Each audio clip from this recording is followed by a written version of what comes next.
എല്ലാവർക്കും നമസ്കാരം. നിങ്ങൾക്ക് എല്ലാവർക്കും തന്നെ സുഖമായിരിക്കുന്നു എന്ന് വിശ്വസിക്കുന്നു. ഞാനും സുഖമായിരിക്കുന്നു.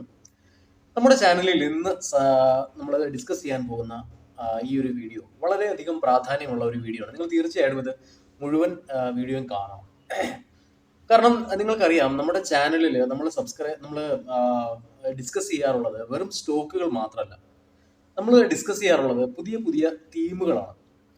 നമ്മൾ ടെക്സ്റ്റൈൽ രംഗത്തെ കുതിച്ചുചാട്ടത്തെ പറ്റി നമ്മൾ സംസാരിച്ചു. എഞ്ചിനീയറിംഗ് ആൻഡ് മാനുഫാക്ചർ രംഗത്തെ വികസന പ്രവർത്തനങ്ങളെ പറ്റി നമ്മൾ സംസാരിച്ചു. ഇൻഷുറൻസ് രംഗത്തെ വികസന പ്രവർത്തനങ്ങളെ പറ്റി നമ്മൾ സംസാരിച്ചു. എന്താണ് ഈ ഇലക്ട്രിക് വെഹിക്കിളിൽ എന്തൊക്കെയാണ് വരാൻ പോകുന്നത് നമ്മൾ സംസാരിച്ചു. അങ്ങനെ പല പല തീമുകളിൽ നിന്നായി നമ്മൾ കഴിഞ്ഞ ഒരു കൊല്ലത്തിനിടയ്ക്കോ ഒരു 1.25 കൊല്ലത്തിനിടയ്ക്കോ ഏകദേശം 20-25 സ്റ്റോക്കുകളോളം നമ്മൾ ഡിസ്കസ് ചെയ്ത് കഴിഞ്ഞു. അപ്പോൾ ഇതിൽ തന്നെ പല 5-6 തീമുകൾ നമ്മൾ ഡിസ്കസ് ചെയ്ത് കഴിഞ്ഞു. അപ്പോൾ ഇന്നത്തെ വീഡിയോ ഇതുവരെ യൂട്യൂബിലും ടെലഗ്രാമിലും ഒന്നും ട്രെൻഡിങ് അല്ലാത്ത, എന്നാൽ വരാനിരിക്കുന്ന ദിവസങ്ങളിൽ അല്ലെങ്കിൽ വരാനിരിക്കുന്ന മാസങ്ങളിൽ നമ്പർ 1 ട്രെൻഡിങ് ആവാൻ പോകുന്ന ഒരു തീമിനെ പറ്റിയാണ് ഇന്ന് നമ്മൾ ഈ വീഡിയോയിൽ ഡിസ്കസ് ചെയ്യാൻ പോകുന്നത്. അതുകൊണ്ട് തന്നെ നിങ്ങൾ തീർച്ചയായും ഈ വീഡിയോ അവസാനം വരെ കാണണം.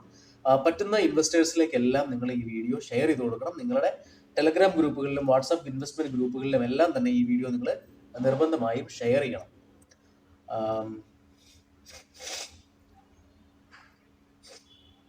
അപ്പോൾ വീഡിയോ തുടങ്ങുന്നതിന് മുന്നേ തന്നെ നമ്മൾ എല്ലാ വീഡിയോയിലും പറയാറുള്ളത് പോലെ ഞാനൊരു മ്യൂച്വൽ ഫണ്ട്സ് അഡ്വൈസർ ആണ്, ഇൻഷുറൻസ് അഡ്വൈസർ ആണ്.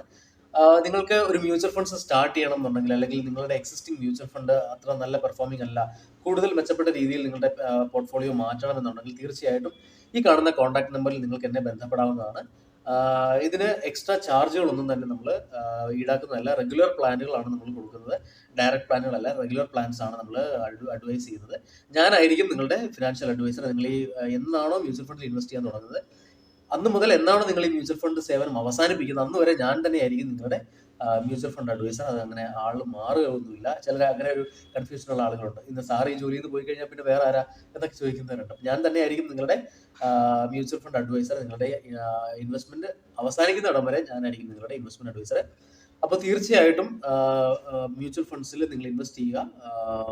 ഈ കാണുന്ന കോൺടാക്ട് നമ്പറിൽ നിങ്ങൾക്ക് തന്നെ കോൺടാക്ട് ചെയ്യാവുന്നതാണ്. മ്യൂച്വൽ ഫണ്ട്സിനെ പറ്റി, അവയുടെ പ്രാധാന്യത്തെ പറ്റി നമ്മൾ സെപ്പറേറ്റ് വളരെ പ്രാധാന്യമുള്ള ഒരു വീഡിയോ നമ്മൾ ചെയ്തിരുന്നു. അതിന്റെ ലിങ്ക് ഞാൻ ഡിസ്ക്രിപ്ഷനിൽ കൊടുക്കുന്നുണ്ട്, ഇവിടെ ഐ ബട്ടണിൽ ഞാൻ കൊടുക്കുന്നുണ്ട്. ആ വീഡിയോ തീർച്ചയായിട്ടും നിങ്ങൾ കാണണം.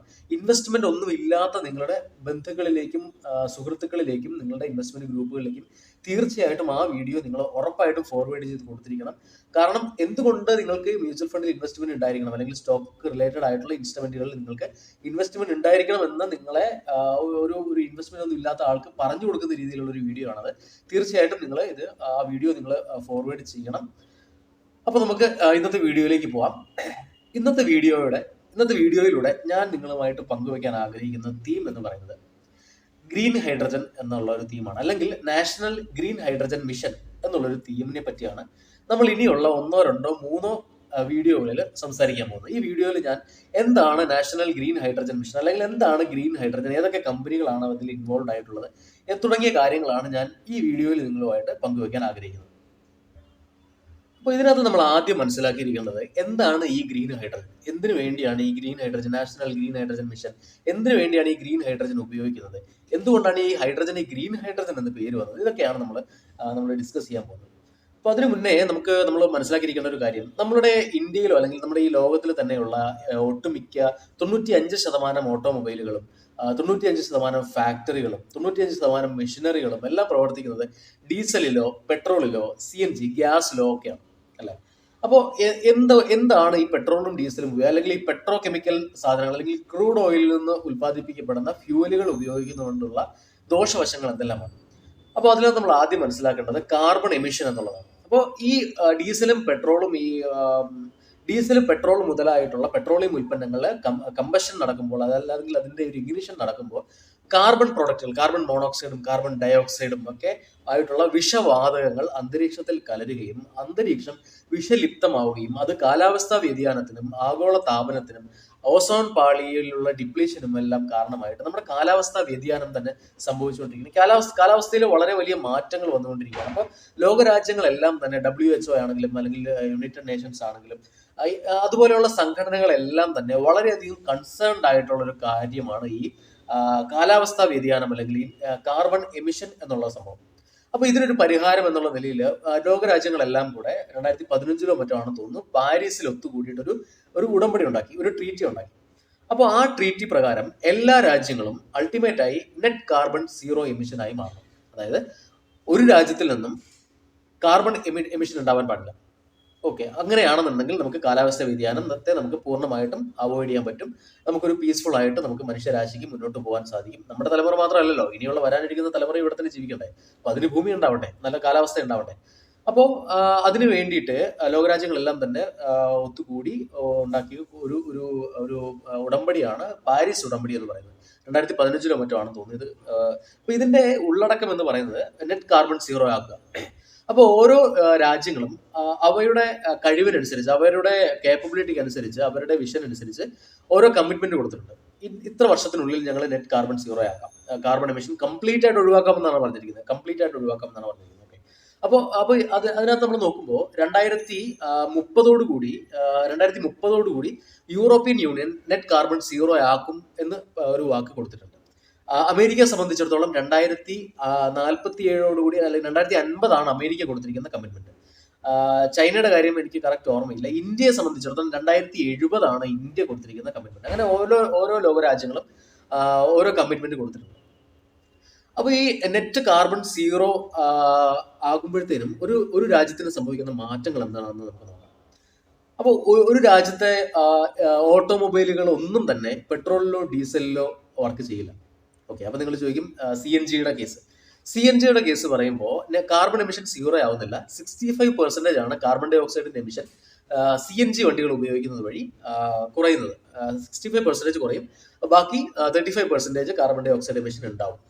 അപ്പൊ നെറ്റ് കാർബൺ സീറോ എന്ന കേസിൽ നമുക്ക് CNG ഉൾപ്പെടുത്താൻ പറ്റില്ല, CNG വണ്ടികളെയും ഉൾപ്പെടുത്താൻ പറ്റില്ല.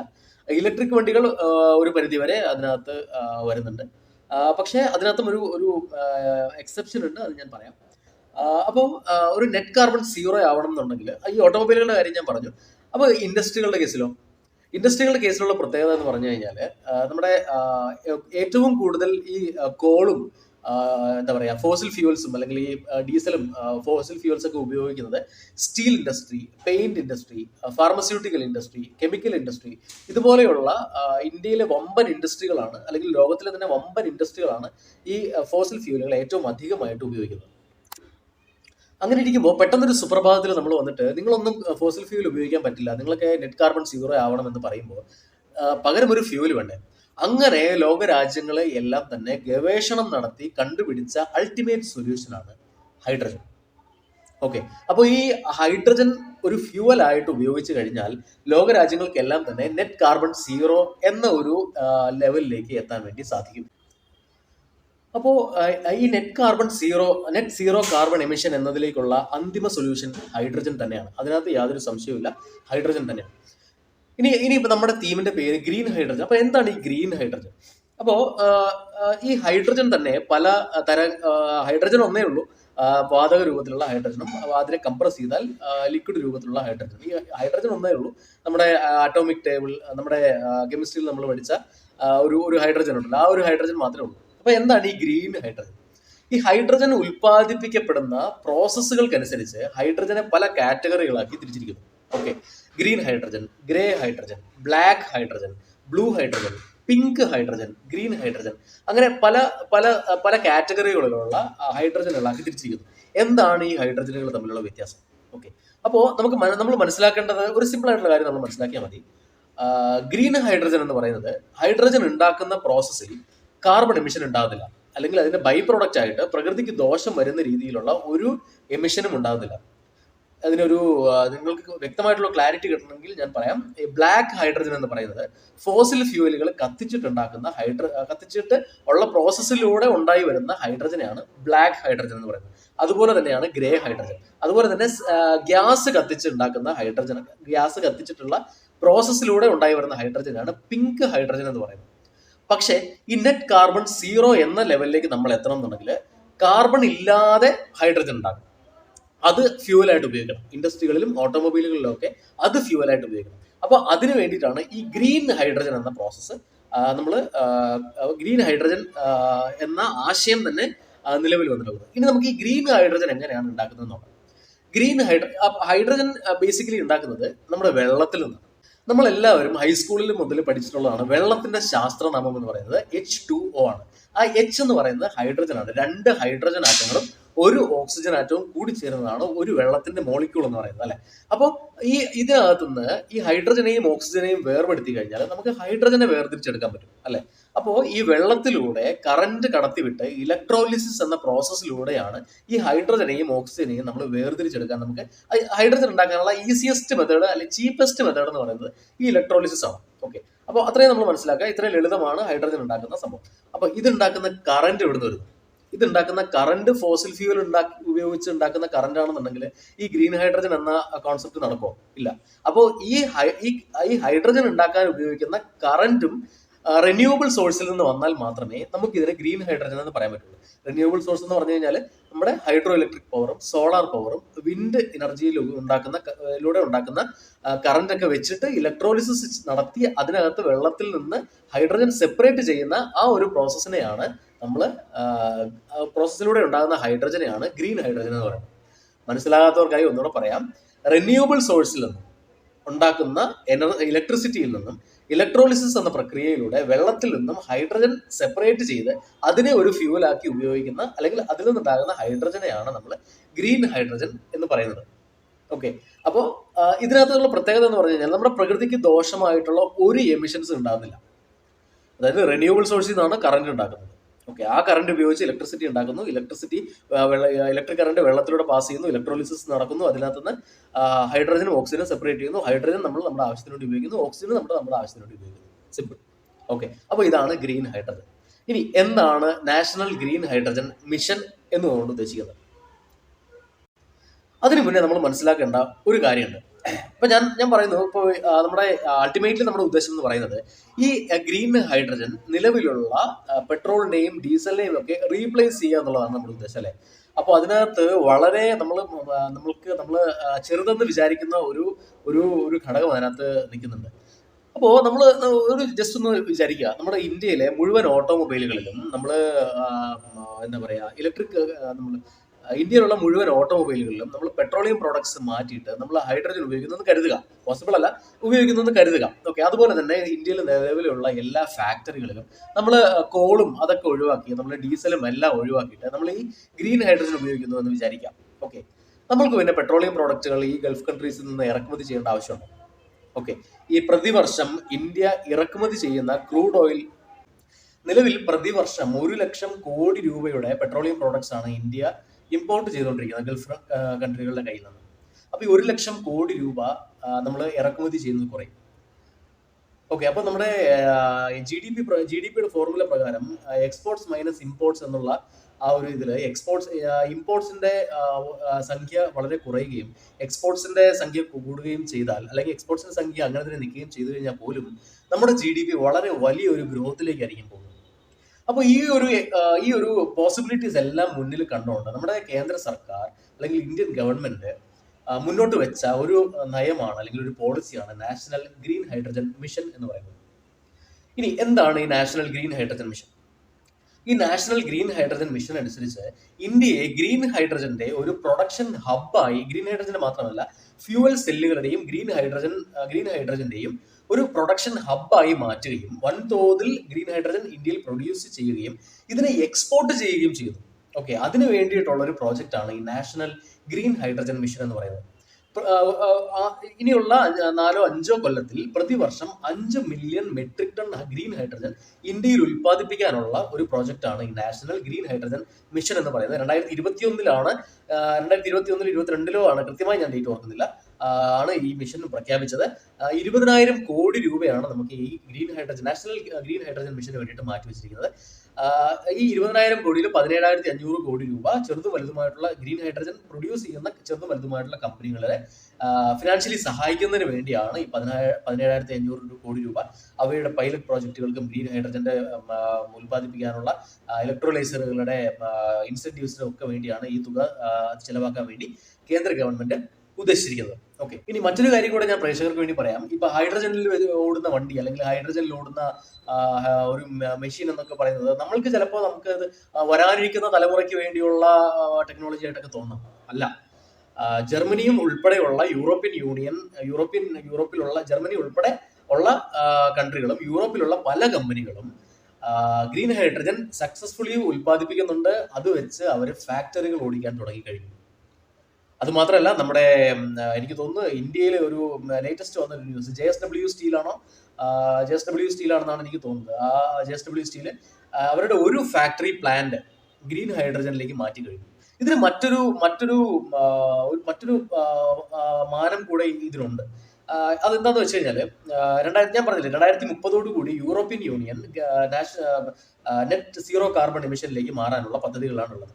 അപ്പൊ അതിന്റെ ഭാഗമായിട്ട് അവർ മറ്റൊരു പദ്ധതികൾ മുന്നോട്ട് വെച്ചു. അതായത് റിന്യൂവബിൾ സോഴ്സിൽ നിന്ന് ഉൽപ്പാദിപ്പിക്കുന്ന പ്രോഡക്റ്റുകൾക്ക് ടാക്സ് കുറവായിരിക്കും. അഥവാ ഫോസിൽ ഫ്യൂവൽ വെച്ച് ഉണ്ടാക്കുന്ന ഒരു പ്രോഡക്റ്റിന് യൂറോപ്പിൽ കൂടുതൽ ടാക്സ് കൊടുക്കേണ്ടി വരും. ഓക്കെ, അപ്പോൾ ഒരു സിമ്പിൾ ആയിട്ടൊരു എക്സാമ്പിൾ ഞാൻ പറഞ്ഞു കഴിഞ്ഞാൽ, നമ്മുടെ രാജ്യത്തിൽ ഉൽപ്പാദിപ്പിക്കുന്ന മരുന്നുകളാണ് മിക്കവാറും യൂറോപ്യൻ രാജ്യങ്ങളിലെങ്കിലും ഒക്കെ ഉപയോഗിക്കുന്നത്. ഓക്കെ, അപ്പോൾ യൂറോപ്യൻ രാജ്യങ്ങളിൽ നമ്മുടെ മരുന്നുകൾ നമുക്ക് കൂടുതൽ വിലയ്ക്ക് വിൽക്കേണ്ടി വരുന്ന ഒരു അവസ്ഥ വന്നു കഴിഞ്ഞാൽ, മറ്റ് കൺട്രികൾ ഈ റിന്യൂവബിൾ സോഴ്സിൽ നിന്ന് ഉണ്ടാക്കുന്ന എനർജി വെച്ചിട്ട് മരുന്നുകൾ ഉണ്ടാക്കുകയാണെങ്കിൽ, കൺഫ്യൂഷൻ ആയി തോന്നുന്നു, സിമ്പിളായിട്ട് ഞാൻ പറയാം. അതായത് ഒരു കമ്പനി റിന്യൂവബിൾ സോഴ്സിൽ നിന്ന് അല്ലെങ്കിൽ ഒരു ഗ്രീൻ റിസോഴ്സിൽ നിന്ന് ഉണ്ടാക്കുന്ന എനർജി ഉപയോഗിച്ച് മരുന്നുണ്ടാക്കുന്നു. മറ്റൊരു കമ്പനി ഫോസിൽ ഫ്യൂവൽ വെച്ചുണ്ടാക്കുന്ന എനർജി വെച്ചിട്ട് മരുന്നുണ്ടാക്കുന്നു. ഓക്കെ, അപ്പൊ യൂറോപ്പിൽ ഈ മരുന്ന് വിൽക്കണം എന്നുണ്ടെങ്കിൽ ഫോസിൽ ഫ്യൂവൽ വെച്ച് ഉണ്ടാക്കുന്ന മരുന്നിന് കൂടുതൽ ടാക്സ് കൊടുക്കേണ്ടി വരും. ഓക്കെ, അതുപോലെ തന്നെ ഈ സ്റ്റീലിന്റെ കാര്യം നിലവിൽ വന്നു കഴിഞ്ഞു. യൂറോപ്പിൽ സ്റ്റീലിന് ഫോസിൽ ഫ്യൂവൽ വെച്ച് ഉണ്ടാക്കുന്ന സ്റ്റീലിന് ഗ്രീൻ സ്റ്റീൽ ടാക്സ് എന്നോ അങ്ങനെ എന്തോ പറഞ്ഞിട്ടൊരു ടാക്സ് ഇപ്പോൾ അവിടുത്തെ സർക്കാർ നിലവിൽ കൊണ്ടുവന്ന് കഴിഞ്ഞു. അപ്പോൾ കാര്യങ്ങളുടെ പോക്ക് പോകുന്നത് ഹൈഡ്രജനിലേക്ക് തന്നെയാണ്. ഹൈഡ്രജനാണ് അൾട്ടിമേറ്റ് സൊല്യൂഷൻ. ഓക്കെ, ഇനി നമുക്ക് ഇന്ത്യയിൽ നടക്കുന്ന ഡെവലപ്മെന്റിനെ പറ്റി നമുക്ക് സംസാരിക്കാം. ഓക്കെ, നിലവിൽ ഇന്ത്യയാണ് ഏറ്റവും ചീപ്പസ്റ്റ് ആയിട്ട് ഇലക്ട്രോലൈസർ ഉണ്ടാക്കിയിരിക്കുന്നത്. അതിന്റെ വിശദാംശങ്ങളൊക്കെ ഏത് കമ്പനിയാണെന്നുള്ളതൊക്കെ അടുത്ത വീഡിയോയിൽ ഞാൻ പറയാം. നിലവിൽ ഇന്ത്യയാണ് ഏറ്റവും കുറഞ്ഞ ചീപ്പസ്റ്റ് ഇലക്ട്രോലൈസർ എന്ന് പറഞ്ഞു കഴിഞ്ഞാൽ cheapest way of producing green hydrogen. ഇന്ത്യയാണ് ഇതിൽ വന്നിരിക്കുന്നത്. അപ്പൊ ഇന്ത്യയുടെ പ്ലാൻ വ്യക്തമാണ്. 2030 European union net carbon zero ആവണം. 2050 അമേരിക്കയ്ക്ക് നെറ്റ് കാർബൺ സീറോ ആവണം. 2070 ഇന്ത്യക്ക് നെറ്റ് കാർബൺ സീറോ ആവണം. അപ്പോൾ ഇപ്പോഴേ നമ്മൾ ഗ്രീൻ ഹൈഡ്രജൻ ഉണ്ടാക്കി അതിന്റെ ടെക്നോളജി കണ്ടുപിടിച്ച് എക്സ്പോർട്ട് ചെയ്യാൻ തുടങ്ങിയാലേ നമുക്ക് മറ്റു കമ്പനികളിലേക്ക് എക്സ്പോർട്ട് ചെയ്യാൻ പറ്റുള്ളൂ. അല്ലാത്ത അവസ്ഥയിൽ അവർക്ക് നെറ്റ് കാർബൺ സീറോ ആവണം എന്നുള്ള അവസ്ഥ വരുമ്പോൾ മറ്റു രാജ്യങ്ങൾ ഗ്രീൻ ഹൈഡ്രജൻ സ്വന്തമായിട്ട് ഉൽപ്പാദിപ്പിക്കാൻ തുടങ്ങുകയും നമുക്ക് സ്കോപ്പില്ലാതെ പോവുകയും ചെയ്യും. അപ്പോൾ നാഷണൽ ഗ്രീൻ ഹൈഡ്രജൻ മിഷന്റെ ഉദ്ദേശം എന്ന് പറയുന്നത് ലോകരാജ്യങ്ങൾക്കെല്ലാം ഗ്രീൻ ഹൈഡ്രജൻ ഇന്ത്യയിൽ ഉണ്ടാക്കി ലോകരാജ്യങ്ങൾക്കെല്ലാം എക്സ്പോർട്ട് ചെയ്യുന്ന ഒരു ഗ്ലോബൽ എക്സ്പോർട്ടറായിട്ട്, ഒരു ഗ്ലോബൽ ശക്തിയായിട്ട് വളരാനാണ് ഇന്ത്യയുടെ തീരുമാനം. ഇതിനകത്ത് മറ്റൊരു കാര്യം കൂടെ ഉണ്ട്. നിലവിൽ എണ്ണയുടെ വില നിയന്ത്രിക്കുന്നതും ലോകരാജ്യങ്ങളിലെ തന്നെ നിയന്ത്രിക്കുന്നതും ഒപെക് രാജ്യങ്ങളാണെന്ന് പറയാതെ വയ്യ. ഗൾഫ് കൺട്രികൾ ഉൾപ്പെടുന്ന ഒപെക് രാജ്യങ്ങൾ അവയുടെ നിലപാടിന് ലോകരാജ്യങ്ങളിൽ വളരെ വലിയ വിലയാണുള്ളത്. അല്ലെങ്കിൽ അവരൊന്ന് ഭീഷണിപ്പെടുത്തിയാൽ, ഇറാനും സൗദിയൊക്കെ ഭീഷണിപ്പെടുത്തിയാൽ ലോകരാജ്യങ്ങളെല്ലാം വിറച്ചു പോകും. കാരണം അവരിൽ നിന്ന് ഇറക്കുമതി ചെയ്യുന്ന എണ്ണ ഉപയോഗിച്ചിട്ടാണ് ഓരോ എക്കണോമി ഓടുന്നത്. ഓക്കെ, അപ്പൊ ഈ ഒരു ക്രൂഡ് ഓയിലിനെ റീപ്ലേസ് ചെയ്ത് ഗ്രീൻ ഹൈഡ്രജൻ വരികയാണെന്നുണ്ടെങ്കിൽ ഈ ഒപെക്കിന് പകരം ആരാ വരിക? ഈ ഗ്രീൻ ഹൈഡ്രജൻ ആരാണോ എക്സ്പോർട്ട് ചെയ്യുന്നത് അവരാണ് ഈ ഒപെക് രാജ്യങ്ങൾ. ഇപ്പോൾ എത്രമാത്രം തന്ത്രപ്രധാനമായിട്ടുള്ള പൊസിഷനാണോ ലോകരാജ്യങ്ങളിൽ വഹിക്കുന്നത്, അല്ലെങ്കിൽ എത്രമാത്രം ഫിനാൻഷ്യലി സ്ട്രോങ് ആണോ ആ ഒരു പൊസിഷനിലേക്ക് ആരാണോ ചീപ്പസ്റ്റ് ആയിട്ട് ഗ്രീൻ ഹൈഡ്രജൻ പ്രൊഡ്യൂസ് ചെയ്ത് എക്സ്പോർട്ട് ചെയ്യുന്നത് അവർ ആ പൊസിഷനിലേക്ക് വരും. So ultimately national green hydrogen മിഷനിലൂടെ ഇന്ത്യൻ സർക്കാർ ഉദ്ദേശിക്കുന്നത് അടുത്ത സൗദി അറേബ്യയോ ഒമാനോ ഇറാനോ ഒക്കെ ആവാനാണ്. അത്രയും വലിയ ഒരു ഹ്യൂജ് സ്കോപ്പാണ് ഈ ഗ്രീൻ ഹൈഡ്രജൻ നമ്മുടെ ഇന്ത്യക്ക് മുന്നിൽ തുറന്നു തന്നിരിക്കുന്നത്. അപ്പൊ ഇവിടെയാണ് നമ്മളെ പോലെയുള്ള റീറ്റെയിൽ ഇൻവെസ്റ്റേഴ്സിന്, ഞാൻ കഴിഞ്ഞ വീഡിയോയിൽ ഞാൻ പറഞ്ഞു നമ്മൾ എത്രത്തോളം ഭാഗ്യവാന്മാർ. കാരണം ഈ ഒരു ട്രാൻസിഷൻ, ഇന്ത്യയുടെ ഈ ഒരു ട്രാൻസിഷൻ സ്റ്റേജിലാണ് ശരിക്കും പറഞ്ഞു കഴിഞ്ഞാൽ നമ്മൾക്കുള്ള ഇൻവെസ്റ്റ്മെന്റ് ഓപ്പർച്യൂണിറ്റി നമ്മളുടെ 30s നമ്മളുടെ 40s ഒക്കെയാണ് നമ്മളിപ്പോൾ ഉള്ളത്. അപ്പോൾ നിലവിൽ ഗോൾഡൻ ഓപ്പർച്യൂണിറ്റീസ് ആണ് ഇന്ത്യയിലെ ഏത് സെക്ടറിൽ നിന്ന് നമ്മൾ നോക്കിയാലും ഇപ്പോൾ നിലവിലുള്ളത്. നോക്കൂ, എത്രമാത്രം ഒരു ഹ്യൂജ് ഓപ്പർച്യൂണിറ്റി ആണ് ഈ ഗ്രീൻ ഹൈഡ്രജൻ. ഞാനിപ്പോൾ പറഞ്ഞതിൽ നിന്ന് ഇത് കേട്ടുകൊണ്ടിരിക്കുന്നതിൽ ഒരു 25% പേർക്കെങ്കിലും ഈ ഒരു ഓപ്പർച്യൂണിറ്റിയുടെ ഒരു ക്രിട്ടിക്കാലിറ്റി മനസ്സിലായിട്ടുണ്ടെങ്കിൽ അതിന്റെ സക്സസ് ആയിട്ട് ഞാൻ കരുതുന്നു. നിങ്ങൾ മനസ്സിരുത്തി ഒന്ന് ആലോചിക്കുക. ഈ ഗ്രീൻ ഹൈഡ്രജൻ ഇന്ത്യക്ക് പ്രൊഡ്യൂസ് ചെയ്ത് ഇപ്പം ഞാനിപ്പോൾ തന്നെ അടുത്ത വീഡിയോയുടെ ഒരു കണ്ടന്റ് ഞാനിപ്പോൾ തന്നെ പറഞ്ഞുതരാം. Indian Oil Corporation, NTPC, GAIL ഉണ്ടെന്നാണ് എൻ്റെ ഓർമ്മ, FACT, അതുപോലെയുള്ള Reliance Industries, Adani Ports, Adani Enterprise. അപ്പോൾ ഇതുപോലെയുള്ള വമ്പൻ കമ്പനികളൊക്കെ ഗ്രീൻ ഹൈഡ്രജന് വേണ്ടിയുള്ള പൈലറ്റ് പ്രോജക്റ്റുകൾ ആരംഭിച്ച് കഴിഞ്ഞു. അതാണ് മനസ്സിലാക്കേണ്ടത്, ആരംഭിച്ച് കഴിഞ്ഞു. ഇതുപോലെയുള്ള വമ്പന്മാരൊക്കെ ഇപ്പം ഒരു സിമ്പിൾ ഉദാഹരണം ഞാൻ പറയാം. റിലയൻസ് ഇൻഡസ്ട്രീസ് ഓയിൽ റിഫൈൻ ചെയ്ത് എക്സ്പോർട്ട് ചെയ്യുന്ന ആളാണ്. ഓക്കെ, അപ്പൊ നെക്സ്റ്റ് ഓയിൽ ഗ്രീൻ ഹൈഡ്രജൻ ആണെന്ന് കണ്ടിട്ടാവണം റിലയൻസ് ഇതിലേക്ക് വന്നിട്ടുണ്ടാവുക. അപ്പോൾ അതിന്റെ ഡീറ്റെയിൽസും ആരൊക്കെയാണ്, ഏതൊക്കെ കമ്പനികളാണ് ഇതിലുള്ളത്, അവർ എന്തൊക്കെയാണ് നിലവിൽ അവരുടെ പ്രോജക്റ്റുകൾ ഉള്ളത് എന്നുള്ളതിന്റെ വിശദാംശങ്ങളൊക്കെ നമുക്ക് അടുത്ത വീഡിയോയിൽ ചർച്ച ചെയ്യാം. അപ്പൊ മറക്കണ്ട, മ്യൂച്വൽ ഫണ്ട്സിൽ ഇൻവെസ്റ്റ് ചെയ്യാനുള്ളവർ ഈ കോൺടാക്ട് നമ്പറിൽ ബന്ധപ്പെടുക. Health insurance, life insurance, vehicle insurance, അങ്ങനെ ഏത് തരം ഇൻഷുറൻസ് ആണെങ്കിലും നമുക്ക് നിങ്ങളെ ഹെൽപ്പ് ചെയ്യാൻ വേണ്ടി മാത്രം ഒരു ടീം 24/7 സെറ്റ് ആയിട്ട് നിൽക്കുന്നുണ്ട്. അപ്പോൾ ഈ നമ്പറിൽ കോൺടാക്ട് ചെയ്യുക. ഫിനാൻഷ്യൽ നിങ്ങളുടെ ഏത് ആവശ്യമാണെങ്കിലും, മ്യൂച്വൽ ഫണ്ട്സ് ആണെങ്കിലും, ഇൻവെസ്റ്റ്മെന്റ്സ് ആണെങ്കിലും, ഇനി ഒരു സ്മോൾ കേസ് നിങ്ങൾക്ക് ബിൽഡ് ചെയ്യണോ, ഈ നമ്പറിൽ കോൺടാക്ട് ചെയ്യുക. Small case minimum 2 lakhs investment details അറിയാൻ ഈ കോൺടാക്ട് നമ്പറിൽ ബന്ധപ്പെടുക. അപ്പോൾ ഗ്രീൻ ഹൈഡ്രജൻ സീരീസിന്റെ അടുത്തൊരു വീഡിയോയുമായി വീണ്ടും കാണുന്നതുവരെ ഗുഡ് ബൈ.